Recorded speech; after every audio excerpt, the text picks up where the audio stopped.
yung buhay natin sa bandang huli.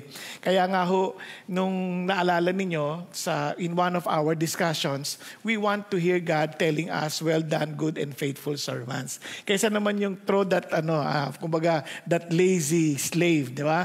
Through the outer darkness where there would be weeping and gnashing of teeth. Pag iniisip ko yung gnashing of teeth, bukod doon sa parang nahihirapan sila, andun yung gnashing of regrets, yung sayang. Alam mo yan?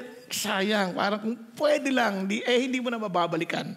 Di ba? Kaya yung isang bagay na, kaya napaka-importante na when we hear God, when we want, if we desire and we aspire to hear God saying, well done, good and faithful servant, we need first to understand what He wants us to accomplish. Di ba? Ang hirap naman sabihin, well done, tapos di mo naman ginawa yung pinagagawa niya.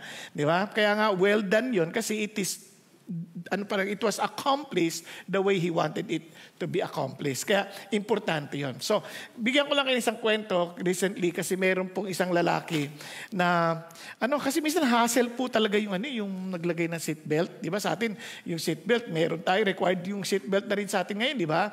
Pero siyempre, hindi naman as strict doon sa Amerika or sa New Zealand o sa ibang bansa. Kasi dito, mahirapan tayong implement talaga to kasi sa jeep pa lang, saan ka maglalagay ng seatbelt, alang sa liig, di ba? Ang hirap naman nakalagay sa liig doon para hindi ka maaksidente. So, medyo kakaiba yung although required na rin to sa atin, kaso hindi rin agad basta makikita kasi dark, yung mga tinted talaga yung mga sasakyan natin. Now, kaya lang ito nakakatawa. Meron po isang lalaki, ito po, lagi siyang nahuhuli. Nagbabayad siya lagi ng $100. Kasi huli siya lagi. Kasi naiinis siya na naka-seatbelt. Ang ginawa niya, naggawa na lang siya ng peking seatbelt na nakatatak na lang sa t-shirt. Di ba? Nakatatak na lang sa t-shirt. And habang ginagawa, nakakalusot siya, tuwan-tuwa siya. Maraming pagkakataon, hindi na siya nahuhuli. Kasi peking nga, nakakatinan niya naman, parang talaga naka-seatbelt din, di ba? Pero nakatatak na lang yon sa kanyang damit. Ang problema, isang araw nagkaroon talaga ng head-to-head collision. At doon, talagang nadisgrasya siya at halos vegetable na siya. Ngayon, based on the investigation, they found out na hindi pala nakakabit yung kanyang seatbelt. No. So basically, yung kanyang idea, siyempre ang laking regret noon kasi parang hindi siya sumusunod sa batas, hindi niya naintindihan yung kahalagahan noong pagsuot ng seatbelt. Na hindi ito parang pabigat sa atin. It is for our protection. Di ba? Kahit sa mga anak, minsan, di ba, pag inuutusan natin, parang isip nila, pabigat itong utos ng magulang ko, inire-require ng magulang ko, pabigat ito. Kaya parang ayaw nating gawin. Di ba? Kahit mga sa opisina, inisip natin yung pinagagawa ng mga boss, pinagagawa ng mga amo natin, minsan inisip natin, pabigat naman ito eh. Pero in reality, hindi yun pabigat. Minsan para sa ikabubuti natin yun eh. Okay? So, balikan lang ho natin. Sabi nga natin, we are talking about how to live with no regrets as it's knowing and doing God's will. So, ano nga yung will ng Diyos? Kasi basically, yung gusto ng tao parang, ano kayang karera papasukin ko o kaya ano kaya saan akong kampanya magtatrabaho. Misa ganun ang isip natin God's will eh. Pero ang Bible, binigay niya muna yung principles para mas madali tayo. If you want to ask whether you are in the right company or in the right relationship, you ask yourself, am I getting more intimate with Jesus? Kasi yun ang unang principle eh. Kaya sabi nga ni Lord, di ba, naalala nyo, we are to love the Lord with our God with all of our heart, soul, and mind. So, kung ibig sabihin, as we are walking according to His will, ang una niyang will is for us to be so in love with Him. Tama? With all of our being, kasi pag sinabi mo all of our heart, soul, mind, talagang buong pagkatao mo na yon, di ba? So, importante yun. So, yung guidance mo, kung ito papasukin ko, will I get more intimate with the Lord or in love with God? Kung hindi, layo-layo ka na dyan. Di ba? Kahit sa pagpili ng mapapangasawa, wala namang talagang ito lang lalaking talagang tama sa'yo. Di ba? Ito yung pinaka-best na binigay ng Diyos sa'yo. Hindi pwede yun. Alam niyo bakit? Paano kung nagkamali na yun? Iba ang pinakasalan. Di sunod-sunod na. Mula noong nagkamali siya hanggang sa dulo, mali na yan. Tama? Parang malungkot kayo mukhang mali na nga ata talaga. Hindi. Nakuha niyo ibig sabihin, kaya hindi, walang ganon. God is telling us, yung may standard siya, may characteristic siyang binigay, at doon sa characteristic na yon, dapat ang end result is for us to be more in love with Him. Okay. Ang pangalawa pang nakita natin sa principle natin pinag-aaralan in the past, ito po, to live and walk by the Holy Spirit. Kasi crucial po yun eh. Kaya nga, tingnan ninyo, sabi ng Bible, we are not to be foolish, but rather we are to be wise. Bakit? Sabi niya, because the days are evil. So paano? Make sure that we make most of our time for the days are evil. Kaya understand the will of the Lord. Di ba? Para maintindihan natin yung hindi nasasayang oras natin, alamin mo yung will ng Diyos. At alam niyo kasunod doon, do not get drunk with wine that leads to dissipation, but be filled with the Holy Spirit. Bakit importante yun? Kasi, di ba, iniisip natin, gusto natin maging masaya. Yun naman ang batayan ng maraming tao. Gusto ko maging masaya. Siguro kung masaya ako, yun ang will ng Diyos. Sabi niya, kaya yung iba, isip nila, by getting drunk, magiging masaya sila. Sabi, hindi. That will lead to dissipation. Gusto niyo talaga maging masaya? Be filled with the Holy Spirit. Then ano magiging resulta? You will begin to speak to one another with psalms, hymns, di ba? Making melodies in your heart. To make saya sa loob, di ba? And always giving thanks to the Lord. Makikita niya sa Ephesians 5, baka iniisip, dinireview ko lang naman to, ha? Yung iba sa inyo, baka lang nakatulog kayo nung time na yun, kaya ako inuulit lang. No? So kaya napaka-importante no, na we are always giving thanks to the Lord and being submissive to one another in the fear of God. Now, ito pang amazing dito. Mabilis lang. When we walk by the Spirit, sabi niya, you will not carry out the desires of the flesh. Obviously, ayaw niyang masayang ang oras natin. So isipin niyo, kunyari kung binasa niyo yan tuloy-tuloy, ano daw yung deeds of the flesh? Sample lang. Immorality, sensuality, di ba? Doon pa lang, ang daming nauubos ang oras ng iba. Nakakabasa ng mga, o kakapanood, o kakatingin sa internet ng mga pornographic magazine. Aksayang oras yan. Aksayang oras kasi nagde-develop na yan. Sunod doon, developing faction, disputes, dissension. Aksaya sa oras yan. Yung pagkikwentuhan mo ibang tao para lang sumamari ng loob nila sa kanya. Parang ganun. Aksaya ng oras yan. Tsaka isipin nyo, sandali lang ang buhay natin sa lupa, tapos dami pang kagalit, di ba? Ang sarap nung, tingnan nyo yung katabi nyo, hindi nyo ba napansin, ang laki ng tinanda niya mula nung nakaraang linggo? Parang, joke lang. Pero, baka sumamaloob nyo sa akin, sayang oras. Pero, ang idea kasi, parang, bakit po pa mabubuhay sa sama ng loob kung di ba? Ang ikli lang ng panahon. Kaya parang kaya nga ang sabi ng Lord, love one another as I have loved you. Now, ano pa nakita natin? To live in a manner worthy of the Lord. Ang gusto ng Diyos, hindi lang yung parang, mabuhay tayo ng bahala na. Hindi, may standard ang Diyos. Alam nyo, kahit sa trabaho, mapapansin nyo ito pagka hindi niya binigay yung best nyo, yung todo nyo, hindi fulfilling yung work. Hindi fulfilling. Kaya nga ang manner ng Diyos is whatever you do, do it heartily as unto the Lord. Di ba? Kasi pag binigay mo yun, ang saya nun. Kaya nga ang word na enthusiasm, galing sa entheos, in God. You're doing it with God, di ba? Para sa Diyos. Kung ginagawa mo para sa Diyos, masaya ka. Kung baga doon sa panahon nila Nehemiah, kapag naglilingkod ka sa hari at malungkot ka, pinapupugutan ng ulo eh. Kasi Nehemiah, takot niya kasi malungkot siya. Di ba? Naalala niyo. Sabi niya, why is your face sad? Tinanong kinabahan siya, natakot siya, napansin eh.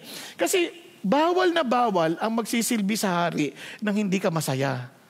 Grabe, no? Pag-isipan niyo mabutis. Di ba? Sino dito yung mga babae? Gusto niyo tinatrato kayong reyna sa bahay? Yan. Ang sarap naman isipin, no? Kaya tratuhin niyo yung asawa niyong hari.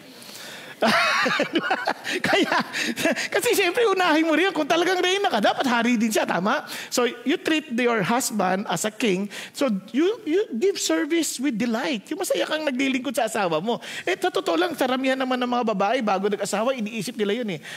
Pagpaplansya ko to, pagluluto ko to, parang ini-imagine mo na parang ito, paglilingkuran ko to, pagsisilbihan ko to, di ba? Ang problema, pagdating ng panahon, nung asawa mo na, walang silbi to. Ganun na yung nangyayari.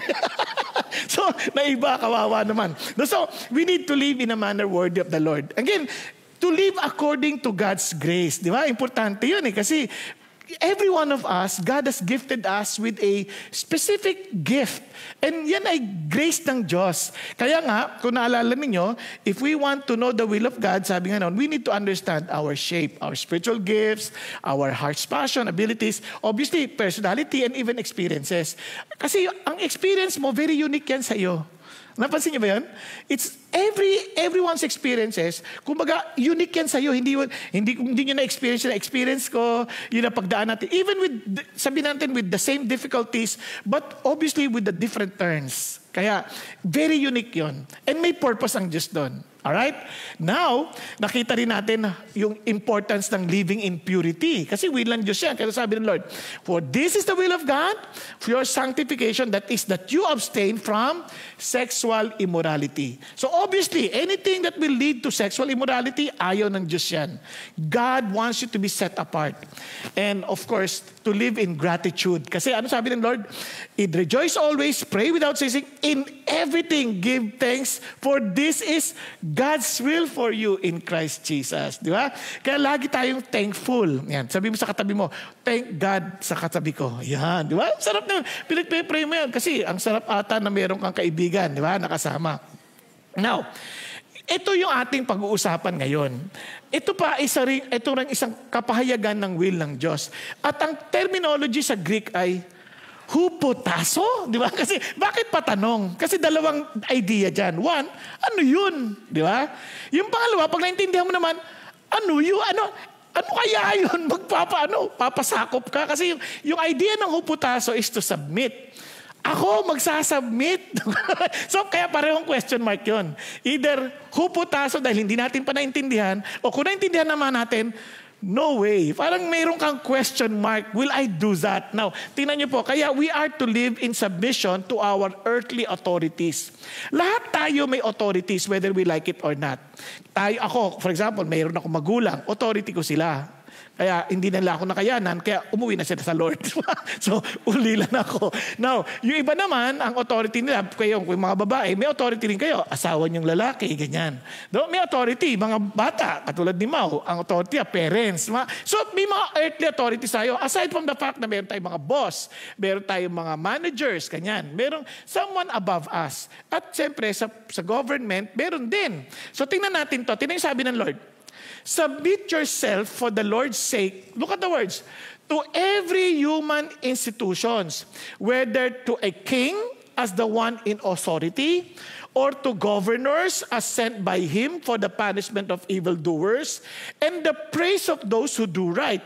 For such is the will of God, that by doing right, you may silence the ignorance of foolishness.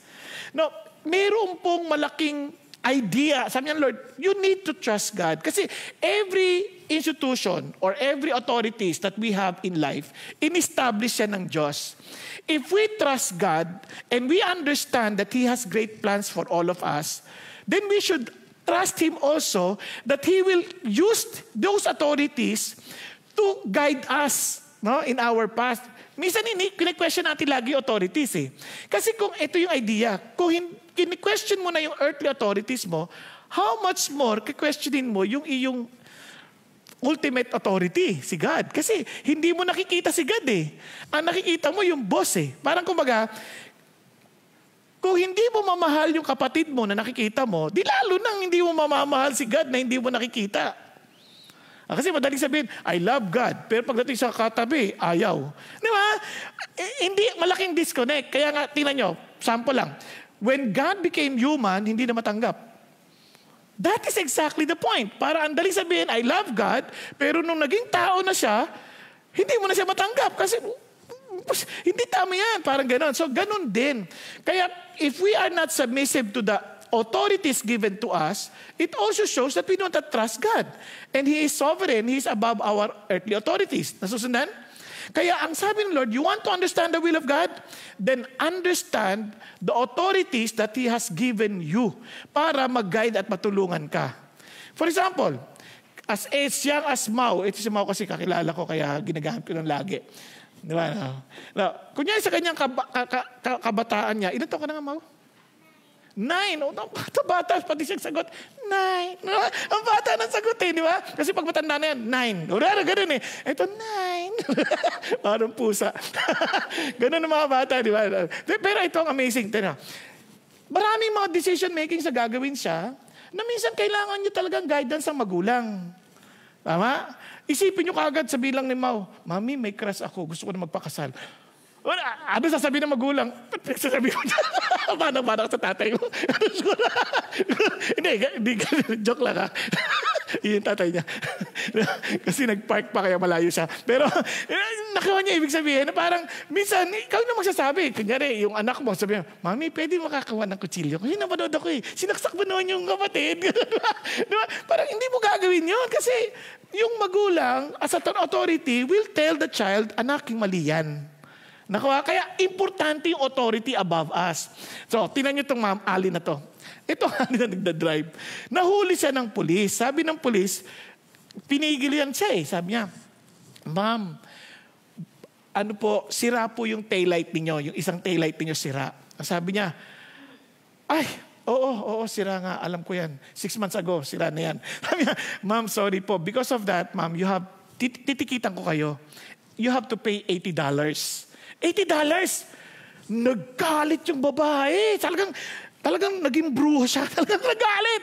Sabi niya, hindi ko babayaran yan. Ano ka? Bali? Parang gano'n, no? Tapos, Ma'am, you have to step out of the car. Hindi ako bababa. Hindi talaga bumababa. Siga eh. Tapos hanggang sa sinarado, nilak yung pinto, sinarado yung bintana. Nagkataon yung picture dito, walang bintana. Sorry. Top down na top down yun. Parang sinarado niya lahat. At tapos pinaanda niya na mabilis. Di hinabol ng pulis yung yung babae. Talagang hinabol niya. Nung hinabol na, tapos talagang pinigilan, tapos pinabababa, ayaw pa rin. Dahil doon, pinusasan na yung babae. Tapos sinipa pa. Kasi lumalapan eh. Hanggang sa ang kaso niya naging felony. Naintindihan yung sabihin? Pero nyo, para sa simpleng $80, lumala hanggang sa nakulong pa siya. Kasi nga, dahil hindi siya willing to submit to authorities. And isipin nyo, sino ba ang madidisgrasya pag walang ilaw? Kanyari, may mga driver tayo, nakakatuwa ang kanilang logic. Pag gabi, patay yung ilaw, di ba? Dahil para makatipid sa gasolina, kaya di baling mabangga sila, basta makatipid lang sila. Nakuha niya, naintindihan niya yung ibig sabihin. Parang hindi naintindihan, makakadisgrasya ka. Madidisgrasya ka sa ginagawa mo. Maaring ikaw nakikita mo, pero hindi ka nakikita ng ibang sasakyan. Di ba? Kaya they don't want to submit to authorities, kaya di niyo napansin ang gulo sa Pilipinas. Alam niyo sa ibang bansa, hindi ko minamalit ang Pilipinas. I just want you to see yung difference. Sa ibang bansa, napansin ko, pintura lang alam na nila eh. Pagka solid line, hindi sila lumilipat basta ng lane. Sa Pilipinas, may bakod eh. Hindi ba yung pansin niyo, may bakod pa, may railings. Kapag kailangan ng bakod? Diba? Kasi nga, hindi natin iniintindi yung pintura. Ang inintindi natin, kailangan pigilan ka talaga. Yung kailangan mabangga ka sa barrier. Diba? Ganon. Parang, bakit? Kaya ang gulo natin, parang yung batas sa atin, suggestion lang. Kung gusto mo mag-stop, stop ka. Pula yan. Diba? Pero kung wala namang makikitang pulis, pwede ka naman diretso. Suggestion lang yan. Ano nangyari? Ang gulo-gulo, kaya doon tinanong nga, kaya tuloy napilitan yung nag-i-interview sa isang tatakbo senador eh. Ano po ang inyong batas na ipapabatas, no? Kasi tatakbo, anong plataforma nyo para mapigilan yung trapiko? Ay, hindi pa ako nananalo eh. Pag nanalo na ako sa kapag-iisipan yan, swerte ito. Dapat hindi binuboto yung mga ganyang klase, di ba? Pero nagulat ako, ang dami pala nilang walang ganun, walang plataforma, no? Parang puro forma lang. Pero hindi, sorry sinabi ko lang to ngayon kasi kailangan sabihin ko talaga eh. Kasi nakakalungkot yung bansa, nakakatawang nakakalungkot eh.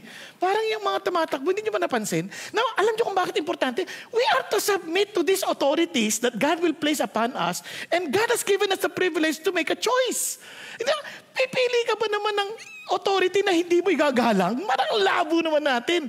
Obviously, pagkatapos ng election, bagalang pa rin natin sila because of the position that they have.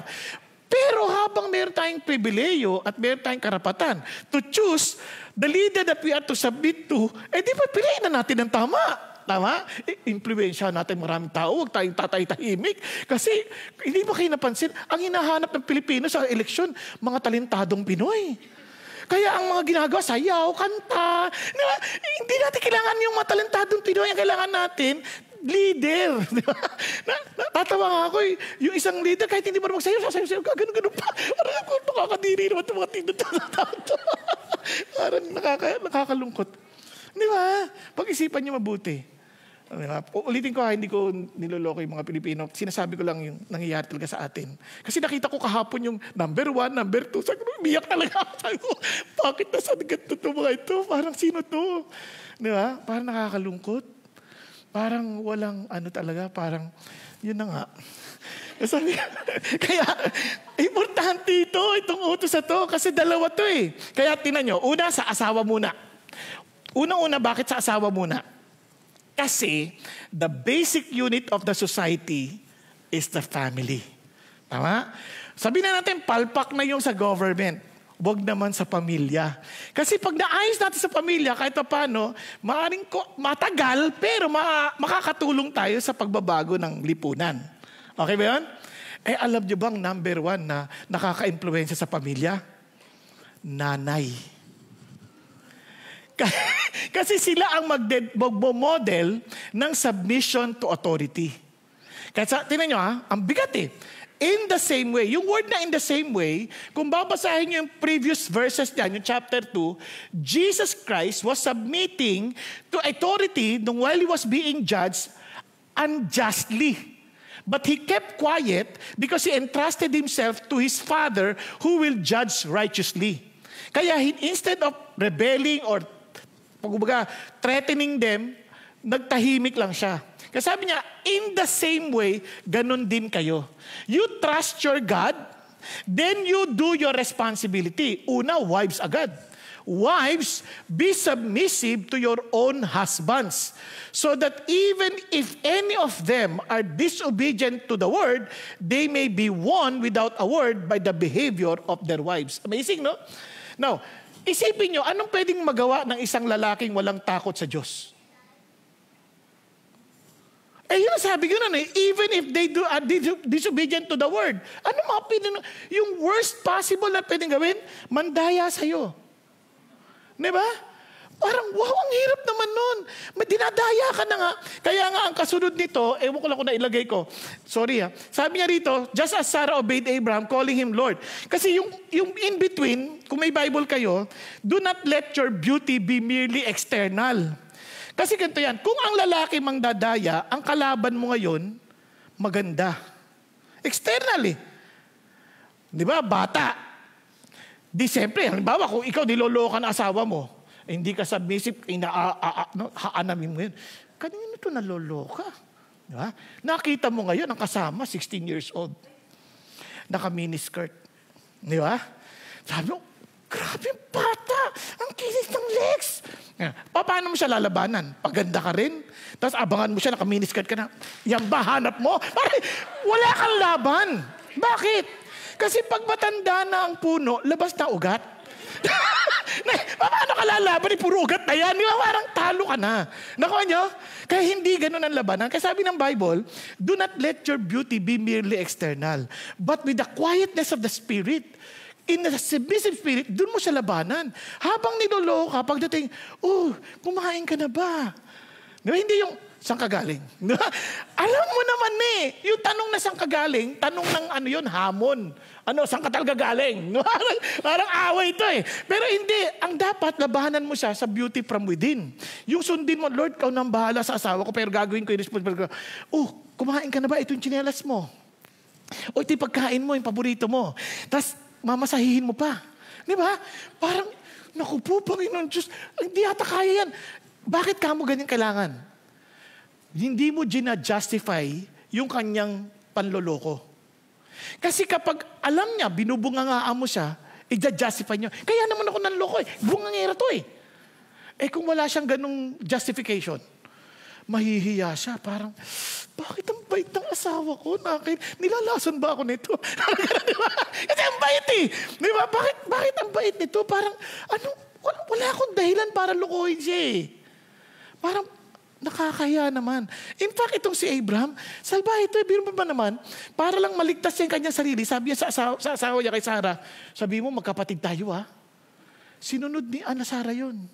Tuwing sasabi niya, totoong magkapatid sila, half-sister sila Pero, ginawa niya yun para iligtas lang yung sarili niya. Di baling kunin yung asawa niya bilang bahagi ng harem ng ibang hari. Pero the Lord was protecting Sarah. Si Lord pa nagpapakita sa mga Pharaoh, kay Abimelech, may kasalanan ka, kinuha mo yung asawa ng lalaki.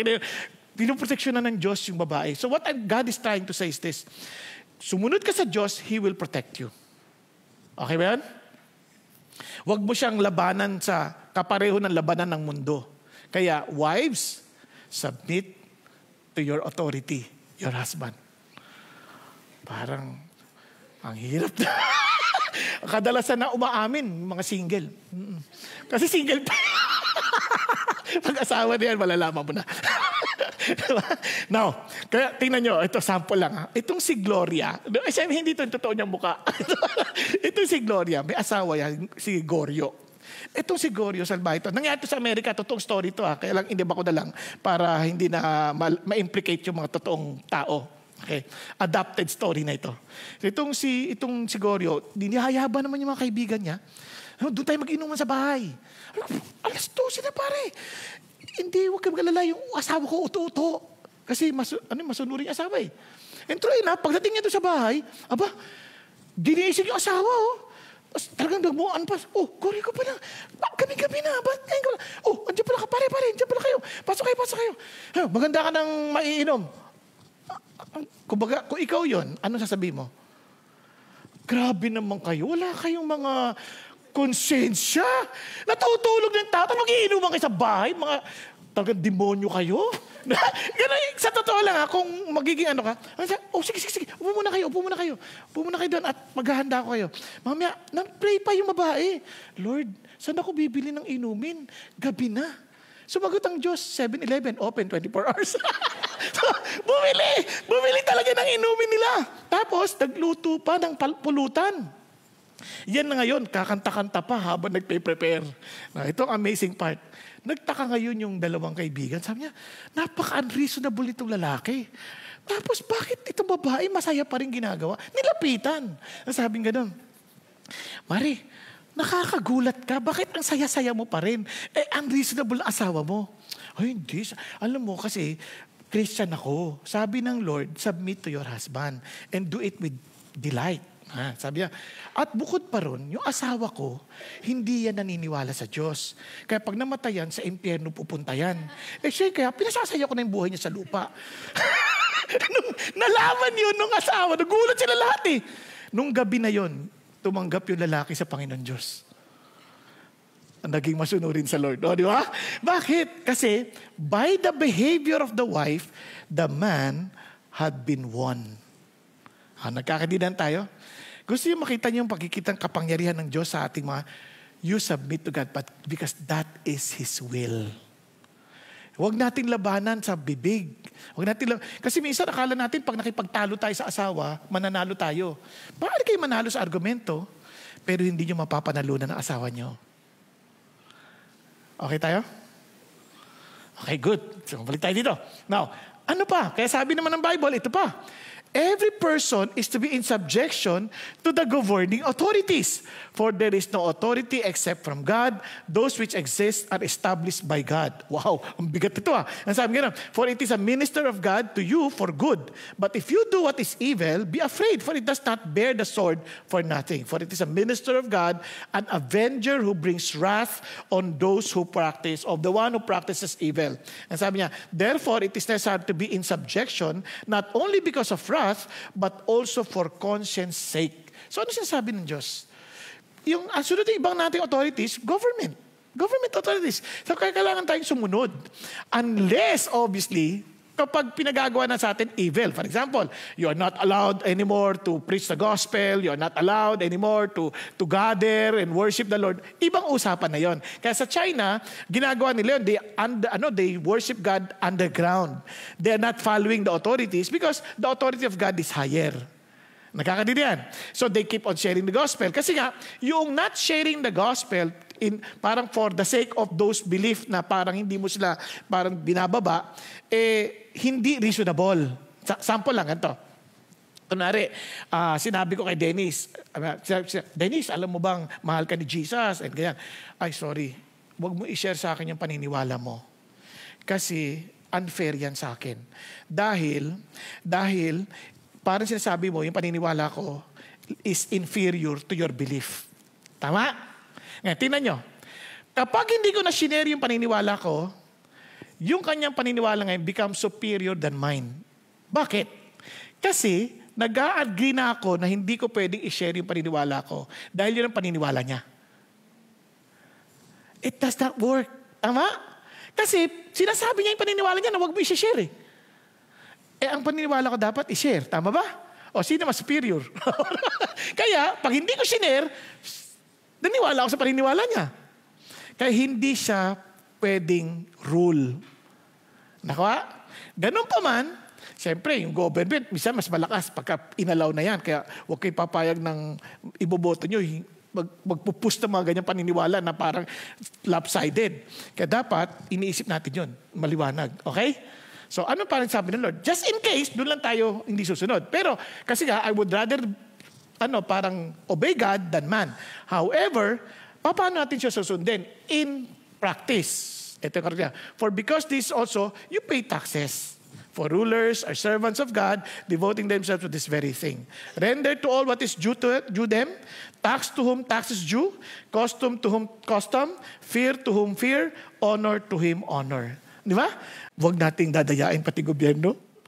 Give tax what is due to, to. Kasi minsan, di ba, nakakatawa uy, ikaw na bumili kasi may discount ka eh. Tapos, ang iinom ikaw. Di ba? Nakuha niyo ba? Kaya sabi ng asawa ko, bakit yung bumili ka ng buko juice, pinabibili mo sa anak mong may PWD. Tapos, hati naman kami. Lahat may excuse. Kasi ganun tayo. Hanggat maaari, hanggat makakalusot, lulusutan. And sabi ng Lord, di ba, corrupt ka din? Kaya ayusin mo yan. If you want to bring change to this country, then learn to submit to your authorities, for this is the will of God. Nakuha? Nagkakanindihan? And alam nyo, amazingly, meron kami kakilala, yung business kasi siya na nagmamanage, no? Tapos sabi niya sa tatay niya, Tay, we need to pay the proper taxes. Hindi tayo kikita niyan, hindi tayo mananalo niyan, wala namang mangyari sa atin. But they did. They followed the Lord. And surprisingly, umangat lalo yung business nila. And lalo pang kumita sila ng maayos. And yet, they're paying the proper taxes. Are you following? Because our God gives us the ability to gain wealth. Hindi naman yung ating paraan. Okay ba yan? Last. Children, obey your parents. Mau, pakinggan mo to. Children, obey your parents in the Lord, for this is right. Honor, hindi lang basta obey. Kasi may iba nag-obey pero dadabog eh. Ako na naman. Ito hindi, sabi niya, honor your father and mother, which is the first commandment, with a promise, so that it may be well with you and that you may live long on the earth. Can you imagine the promise? Magiging maganda yung buhay mo as you obey. Magiging maayos ang buhay mo as you obey. Kasi bakit? Kasi sometimes our tendency is to think that we know better than our parents. Just understand this. The heart of God is always for our good. Naalala ko yung kwento ng lamok na ito. Kasi itong lamok, sinabihan ng kanyang nanay, sabi niya, wag kang lilipad ng wala ako. Diyan ka lang. Wag kang lalayo. At lalong-lalo na, wag kang lalapit dito. Wag. Siyempre, umiilaw yan, di ba? Nako, itong batang mosquito, ang tigas ng ulo. Tapos, lumipad. Hindi nagpaalam. Nako, dumikit dito. Patay. Biruin mo, dahil lang sa katigasan ng ulo, namatay siya. Kaya, although kwentong mosquito yun, may katotohanan din yun sa buhay ng tao. Maraming napahamak dahil lang sa hindi nakikinig sa magulang. Di ba? Yung mga kwento, mga babala ngayon, do not talk to strangers. Kasi may mga tao na talagang, pwede kang kunin. Hindi dahil sa ayaw ng magulang mong gusto maging suplada ka. Hindi. Ang idea, maging matalino tayo. Di ba? Kasi our parents cares for us so much. Ako bilang tatay, ayoko mapahamak ang aking mga anak. Bilang tatay, ayaw ko masira ang kanilang buhay. Walang matinong tatay na ang iniisip ay kapahamakan ng anak. Nagkakaintindihan tayo. Kaya, binigay yun ng Diyos sa atin. Kaya nga, for some reason, God used Father as His identity. Kasi nga, ang heart ng Diyos is always to take care for the children. Kaya sabi ng Lord, if you evil fathers, yun, mabait ng tatay yun ha, if you evil fathers know how to give good gifts to your children, how much more your heavenly Father. Kaya ang heart ng Diyos, makinig ka sa magulang mo. Naintindihan ko yung ano. Kaya, minsan, alam nyo, yung mga anak natin, hindi lang nila naintindihan yung ginagawa nila, but they're very honoring. Huwag naman tayo magalit. So, ibig sabihin tayo naman, mapag-unawa rin tayo. Katulad nangyari dito, may sakit yung nanay. So, ginawa ng bata, itong batang to, ginawa niya, kamukha ni Mao, ginawa niya ng tsaa. Doon sa mami, tsaa mo. Dito, ay talaga, anak, thank you. Di nagtsatsaa na si mami, no? Kasi may sakit eh. Sabi niya, anak, anong ginamit mong pansala dito? Mama, yung flutter, gano'n. Yung ano tawag dyan? Swatter, yung fly swatter. Sabi niya, ha? Bakit yun? Mami, huwag ka magalit. Yung luma ang ginamit ko, hindi bago. Yung intention is to honor, di ba? Minsan, siyempre, wala na nangyari. Pero huwag tayong magalit na, bakit yun ang ginawa mo? Turuan natin na maayos. Kasi maganda yung kanilang intention, hindi masama. Alright? Kaya minsan, hindi na naman intindihan yung magulang dahil gusto kita i-honor, kaya lang, bakit ka nagagalit? Ang ganda-ganda ng layunin ko. Nakuha niyo? So, yun lang ang babalansin natin. And finally, sabi ng Lord, be subject to one another in the fear of Christ. God wants us to listen to one another. Maaring mas mababa sa'yo, mas mataas sa'yo, mahalagang makinig tayo. And let me end with a story. Nagkaroon ng problema sa Japan kasi sa paggawaan ng isang sabon. At nagkataon, sa Japan napakahigpit pa naman. Pag nireklamo ka ng customer, pwede ka maipasaray. So doon sa paggawa ng sabon, yung box, ang ganda-ganda, pero walang lamang sabon. So nalusutan. Ibig sabihin, mayroong nailabas na walang laman. So may nagreklamo. Naku, nag-meeting yung board of directors. Sabi niya, malabo to. We need to fix this. So yung mga board of directors suggested maglagay ng x-ray machine. Pag naglagay ng x-ray machine sa conveyor, ang problema, sobra ng mahal. Hindi nila mababawi yung expenses. So sigurado, malulugi sila. Now, ano yung ginawa nila? They gathered the workers doon sa manufacturing. At isang Pilipino nagsuggest, Sir, bakit hindi na lang kayo maglagay ng malaking electric pan sa conveyor? Para pagka walang laman, lilipa rin. Ano kanya? Sabi ng mga Hapon, siyempre kung Hapon ka, mayabang ka, sasabihin mo lang, hindi. Pilipino. Hindi. Nakinig sila eh. They listen to one another kasi nga they're practicing, kahit hindi sila Christian, to be subject to one another. Pero wala yung in the fear of Christ, ha? Di lalo na sana sa atin. If we trust in God, we are to submit to one another, learn to listen to one another, especially in the fear of Christ. Di ang laking ginhawa sa atin. Kaya minsan walang nangyayari, hindi nag-i-improve yung bahay, hindi nag-i-improve saan, kasi hindi tayo marunong mag-submit sa isa't isa. Nakuha niya? Kaya pakisabi mo sa katabi mo, makikinig na ako sa'yo. Mag-usap tayo ng maliwanag, ha? Huwag ka agad magalit.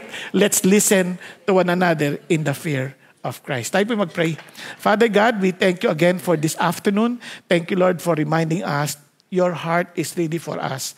And thank you, God, that you want us to walk, Father God, with boundaries so that we would not be in danger.